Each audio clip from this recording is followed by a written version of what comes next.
Entah berapakah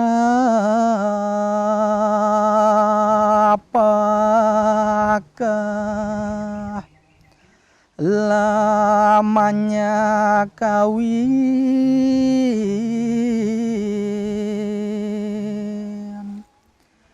ada timbul.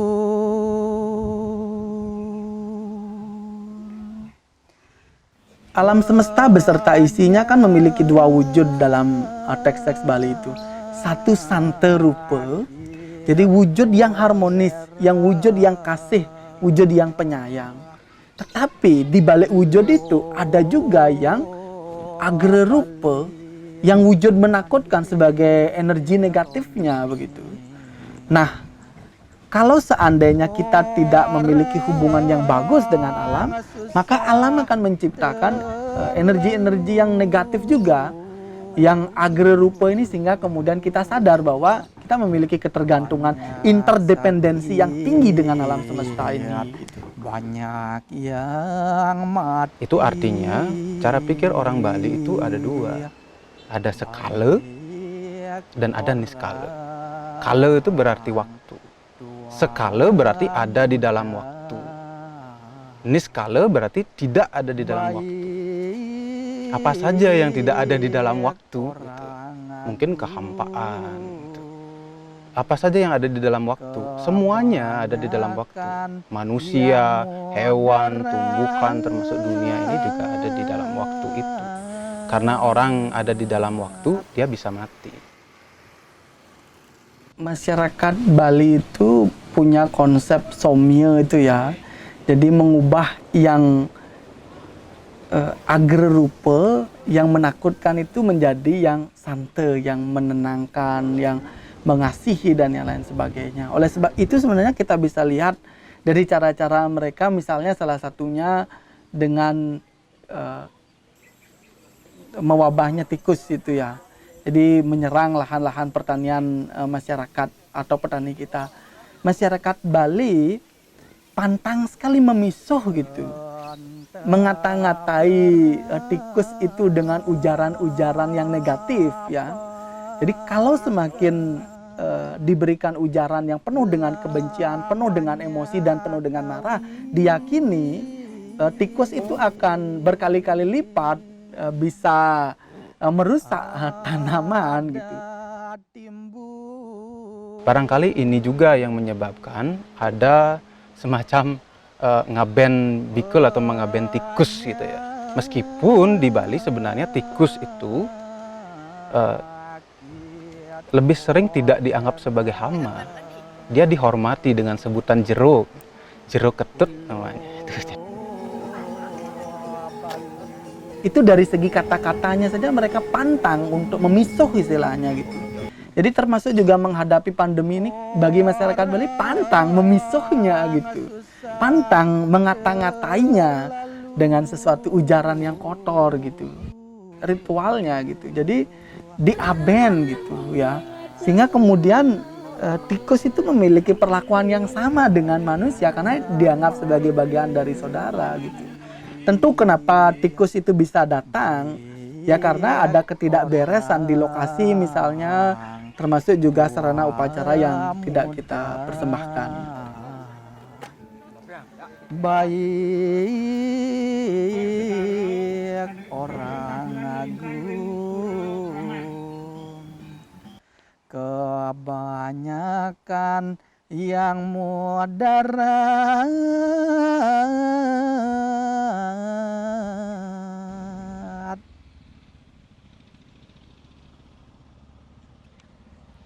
Nihan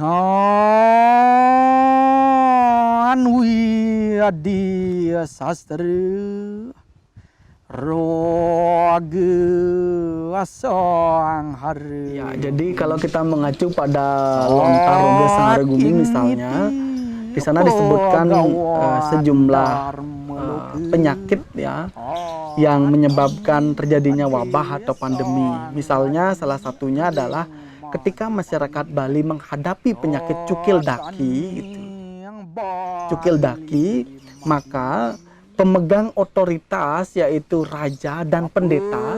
Raja sebagai pemegang otoritas politik dan pendeta sebagai pemegang otoritas pengetahuan mesti bekerja sama untuk bisa menghalau dan menetralkan suasana ini. Ya, jadi di dalam Lontar Rogo Sarubumi itu disebutkan bahwa satu, para pendeta mesti melakukan puja dan mantra untuk bisa menularkan vibrasi yang positif gitu kepada masyarakat.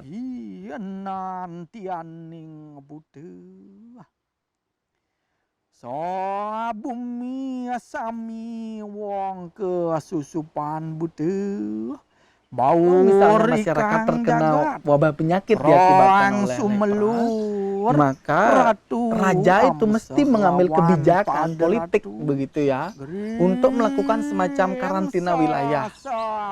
Teksnya sendiri menyatakan haywe ingering desa Pakraman. Jadi orang yang terkena penyakit itu tidak diberikan akses memasuki desa. Ini kan usaha yang sifatnya preventif atau pencegahan agar masyarakat yang sehat itu tidak tertular penyakit gitu. Jadi raja di masa lampau itu mengunci wilayahnya sehingga rantai penyebaran virus itu bisa sedini mungkin dicegah. Ton yat nu soang bujang ge aji Ang ngemit praja mandale ang ngawi koyuanan. Di mana mereka diberikan tempat? Biasanya di dekat kuburan untuk mempermudah proses kalau seandainya orang tersebut meninggal dunia atau wafat. Nah, ini kan kearifan-kearifan sebenarnya gitu. Jadi orang diperlakukan secara manusiawi, kemudian termasuk juga untuk prosesi penguburannya itu disiapkan tenaganya yang sedikit jumlahnya sehingga kemudian orang itu bisa tertangani dengan cepat gitu proses penguburannya dan dia tidak mewabahi masyarakat yang lainnya. Jadi ada konsep semacam karantina wilayah yang sangat penting. Kalau kita kaitkan dengan situasi kekinian kan ini semacam usaha untuk pembatasan sosial itu berskala kecil maupun berskala besar. Kalau dulu dilakukan di desa Pekraman. Jadi sampai sekarang pun desa Pekraman itu memegang peranan yang sangat vital untuk melakukan tindakan-tindakan pencegahan atau preventif sehingga mata rantai penyebaran wabah ini bisa dicegah.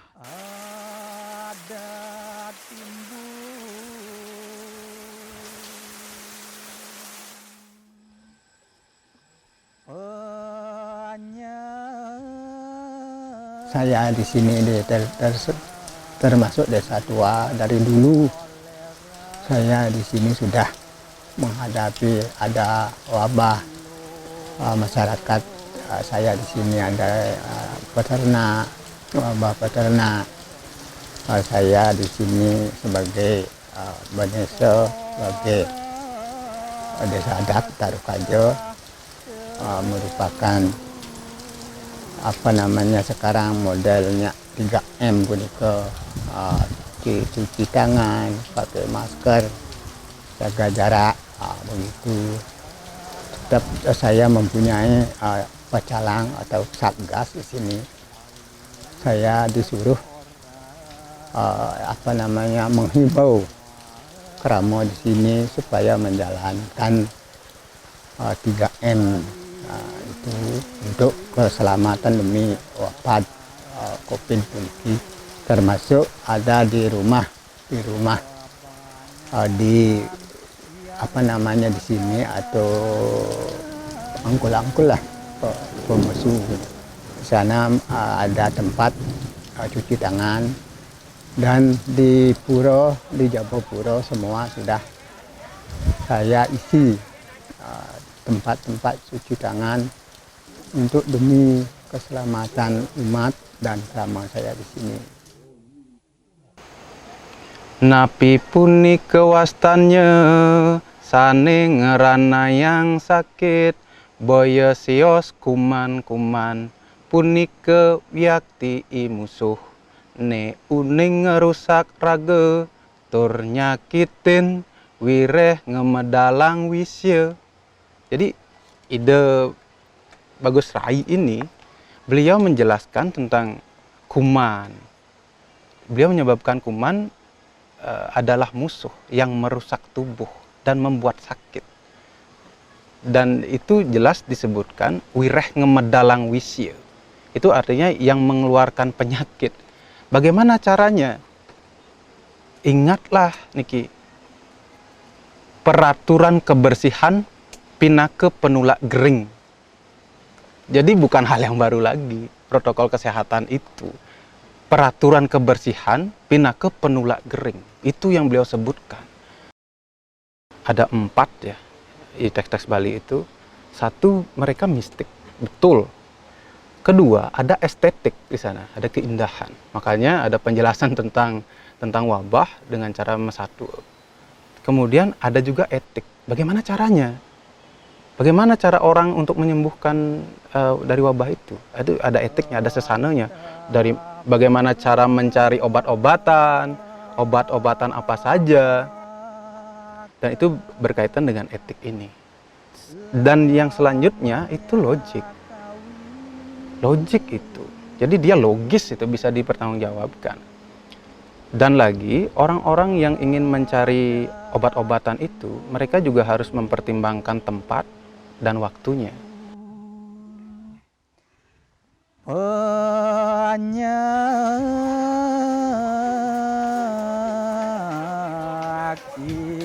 kolera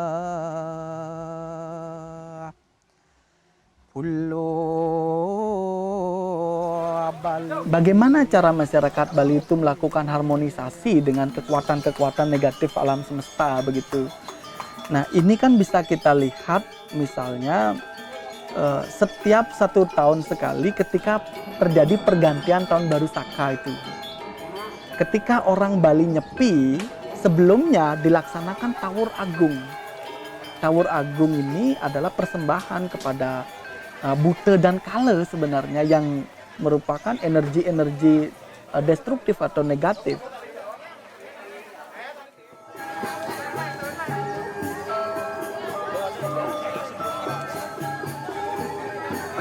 Kalau ada energi yang destruktif, itu disebut dengan Buta Kala. Jadi energi yang cenderung merusak, yang cenderung menghancurkan, yang cenderung menyakiti itu disebut dengan Buta Kala. Buta itu sendiri kan artinya elemen-elemen yang sifatnya fisikal. Ada yang besar, kemudian ada yang kecil. Di Bali itu disebut dengan Pancamahabuta. Jadi ada Pertiwi, ada Apah, ada Teja, ada Bayu, dan Akasa.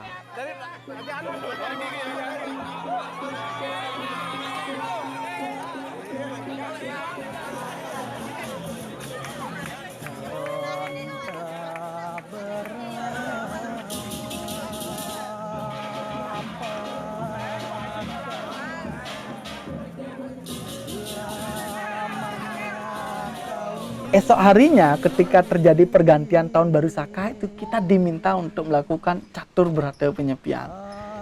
Kita tidak pergi kemana-mana di siklus terjadinya pergantian tahun itu. Jadi kita melakukan berata pengendalian diri, mulai dari tidak berfoya-foya, amati lelangwan, kemudian amati lelungan, tidak pergi kemana-mana. Kemudian ada amati geni, ya, tidak menyalakan api, baik itu inside di dalam diri maupun di luar diri. Secara otomatis kita diminta untuk berpuasa sebenarnya. Dan amati karya, mematikan seluruh aktivitas kita, memberikan kesempatan kepada dunia ini untuk bernafas. Setelah kita netralkan, atau istilah Balinya somya, kekuatan Buta Kala itu. Jadi ada perjalanan sebenarnya dari ramya menuju sunya.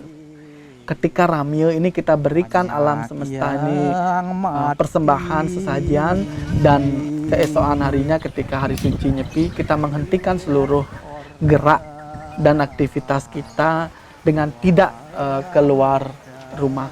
Ini kan konsep-konsep ini banyak di Bali, bukan hanya Nyepi dalam konteks pergantian tahun Saka, tetapi Nyepi di Pasih tidak boleh orang ke laut.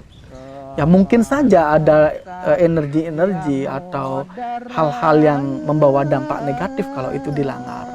Nyepi desa adat misalnya. Nah, ini kan usaha-usaha yang dilakukan oleh masyarakat Bali untuk mengantisipasi hal-hal yang tidak kelihatan itu, sama seperti virus salah satunya yang dilambangkan dengan Buta dan Kala. Jadi kita punya konsep dari yang keluar tidak boleh masuk, dan dari kita sendiri tidak boleh keluar dengan berata itu.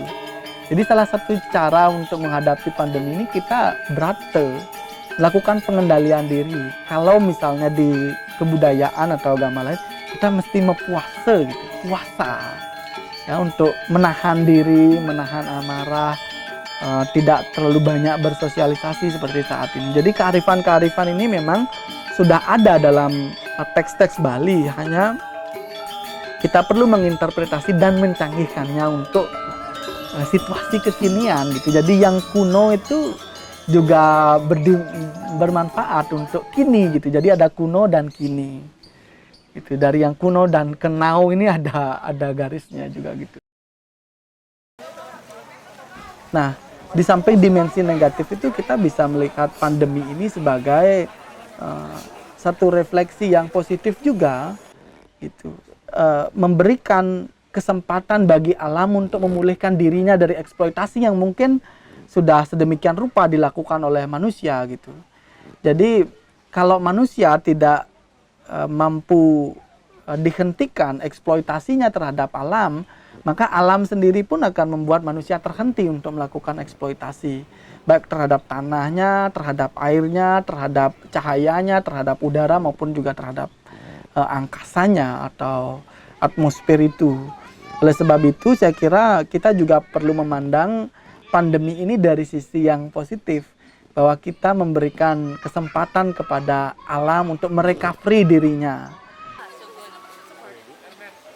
Tapi ya sudah saatnya untuk melihat kembali hal-hal yang sudah lama kita punggungi. Kita tidak bisa hanya mengandalkan pariwisata saja dalam hal ya kedatangan turisme itu ya, tapi kita bisa melihat itu bagaimana filsafat orang Bali melihat tubuhnya, melihat rumahnya, melihat lingkungan sekitarnya. Orang Bali itu sudah sangat siap menghadapi pandemi. Kenapa? Karena mereka menyiapkan dirinya. Dengan apa? Dengan peka kepada lingkungannya. Dia memanfaatkan sejengkal-jengkal tanah itu, dimanfaatkan dengan sungguh-sungguh. Konsep tebe itu. Di tebe itu ya di belakang rumah itu. Ditanam dengan berbagai macam tumbuhan. Dan sekarang kita kembali ke tradisi itu.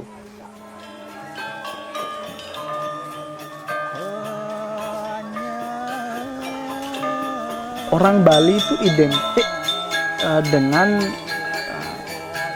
nyisik bulu, mulat sarira atau introspeksi diri. Kalau kita membaca teks-teks puja itu, di samping ada puja-pujian atas berbagai anugerah yang diberikan oleh semesta kepada kita yang hidup, sering sekali masyarakat Bali ketika menghadapi suatu wabah dan bencana melalui puja-pujanya itu juga memohon maaf gitu. Jadi atas kesalahan-kesalahan yang sengaja ataupun tidak sengaja dilakukan, mengeksploitasi alam semesta, mengeksploitasi udara, tanah, air, dan lain sebagainya, maka di samping mereka memuji atas kebesaran anugerah yang telah diberikan semesta kepada kita, pada saat yang bersamaan kita juga perlu memohon maaf. Dengan memohon maaf kepada alam, kita berharap agar kedepannya laku hidup kita terhadap alam ini semakin harmonis, semakin baik, dan mungkin juga semakin seimbang begitu. Mereka menyadari betul bahwa ketidakseimbangan tatanan kosmis itu akan menyebabkan terjadinya berbagai potensi negatif ya, termasuk juga wabah ini. Oleh sebab itu masyarakat Bali secara praktis sudah melakukan upacara peneduh jagat. Jadi memohon maaf kepada alam semesta atas perilaku, pikiran, dan perkataan yang tidak baik dan cenderung mungkin mengeksploitasi alam semesta. Masyarakat Bali memiliki kearifan untuk menetralkan suasana yang wabah itu dengan merajut persahabatan begitu, seperti memberikan istilah khusus untuk tikus dengan jeruk ketut itu. Ya, dan masyarakat Bali juga melakukan upacara atau pecaruan itu yang pada intinya usaha untuk menjalin keharmonisan dengan tanah, air, api, termasuk juga angin dan udara serta atmosfernya. Nah, kearifan-kearifan lokal ini perlu disebarluaskan kepada masyarakat yang lebih banyak sehingga kesadaran-kesadaran ini menjadi kesadaran yang kolektif. Termasuk juga yang poin penting ya, masyarakat Bali memiliki akar-akar budaya yang berkaitan dengan usaha untuk menjaga gaya hidup ya, termasuk juga kebersihan dan kehigienisan dari teks-teks Brata yang kita miliki.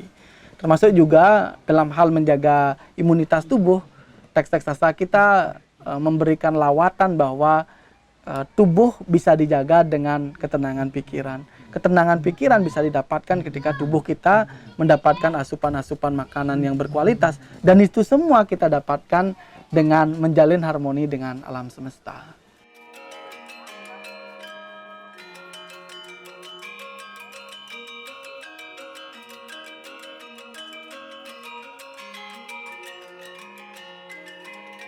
Pandemi ini juga memberikan ruang dan waktu bagi kita untuk melakukan refleksi diri ya. Jadi salah satu strategi untuk menghadapi pandemi adalah kembali ke cara berpikir orang Bali, kembali ke cara berujar orang Bali, dan kembali ke cara laku hidup orang Bali yang keseluruhannya itu menempatkan alam semesta adalah bagian yang tak terlepaskan dari kehidupannya.